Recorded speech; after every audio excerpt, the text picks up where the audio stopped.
กันหลายปีแต่วันนี้ได้มาพบเจ้าผู้ที่เคยเป็นเมียเก่าของเฮาที่เลิกกันไปไอ้ถามข่าวหาอยากรู้ว่าน้องเป็นจังใดตั้งแต่แยกทางกับอายเอาผัวใหม่แล้วบอกคนดีมาเห็นตอนนี้คือว่าน้องงามกว่าเก่าหน้าตาคือตอนเป็นสาว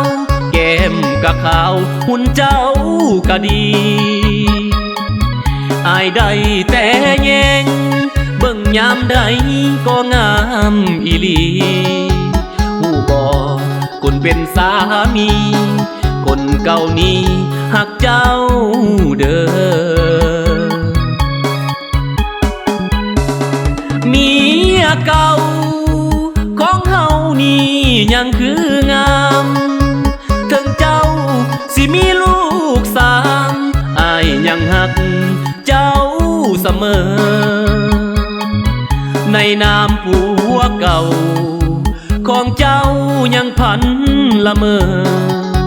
ยังคิดหอดเมียอยู่เด้อได้มาเจอไอ้แสนดีใจเลิกกันหลายปี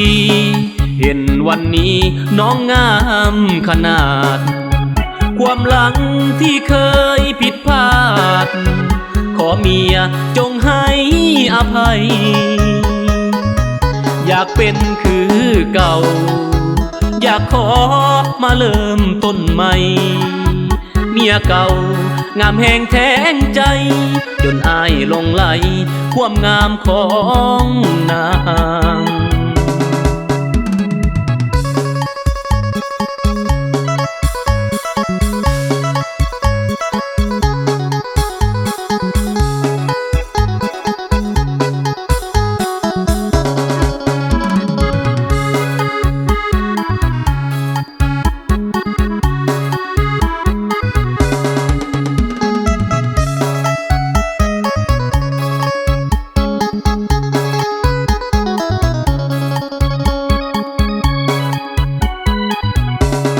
เมี